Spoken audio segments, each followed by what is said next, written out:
Di sebuah rumah di Kecamatan Lubuk Linggau Timur II, Kota Lubuk Linggau, Sumatera Selatan, sebuah tragedi kemanusiaan yang sangat keji telah terjadi. Bukan oleh orang asing, namun oleh seseorang yang seharusnya menjadi pelindung utama, yakni ayah kandung sendiri.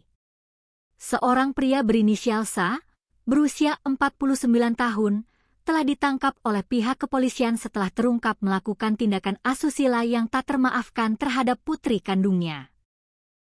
Yang membuat kasus ini semakin memilukan adalah durasi waktu kejadiannya. Aksi bejat ini diduga telah berlangsung selama bertahun-tahun, sejak korban masih duduk di bangku kelas 3 sekolah dasar, hingga kini ia menginjak kelas 2 sekolah menengah pertama. Siapakah Sa, pria yang tega merenggut masa depan putrinya sendiri? Menurut informasi dari tetangga, Sa bukanlah sosok yang membaur dengan lingkungan. Ia dikenal sebagai seorang pengangguran yang lebih banyak menghabiskan waktu di rumah. Sementara itu, beban ekonomi keluarga justru ditanggung oleh sang istri yang bekerja keras sebagai asisten rumah tangga. Di balik pintu rumah yang tertutup itulah, Sa menjalankan aksi kejamnya. Dengan memanfaatkan situasi rumah yang sepi, ia leluasa melancarkan perbuatan bejatnya.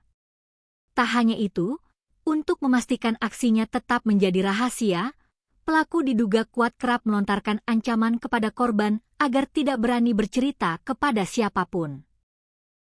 Tidak berhenti pada tindakan asusila, pelaku juga diduga mengisolasi korban secara sosial.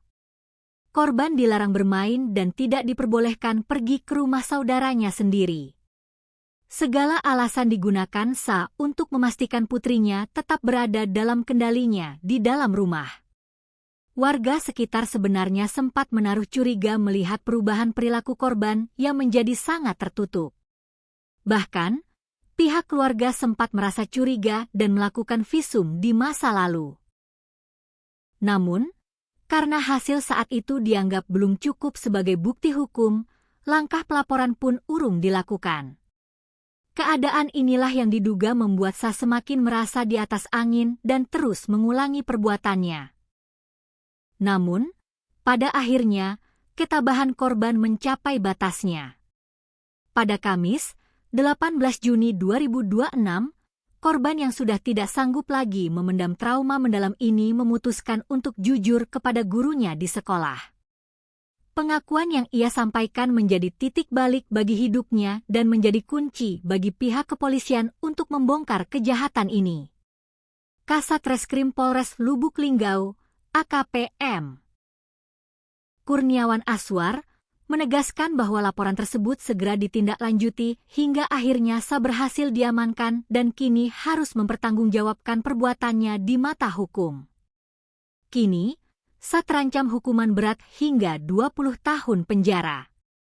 Namun, bagi korban, proses penyembuhan trauma akan memakan waktu yang jauh lebih panjang. Kasus ini menjadi alarm keras bagi kita semua, bahwa kekerasan dalam rumah tangga, terutama pelecehan seksual, bisa terjadi di mana saja. Bahkan di lingkungan yang paling dekat sekalipun. Semoga keadilan ditegakkan setinggi-tingginya bagi korban, dan semoga ia mendapatkan pendampingan psikologis yang intensif untuk memulihkan masa depannya yang sempat dirampas. Mari kita jadikan kasus ini sebagai pengingat agar kita lebih peka, lebih peduli, dan tidak membiarkan satupun anak menjadi korban di lingkungan kita sendiri.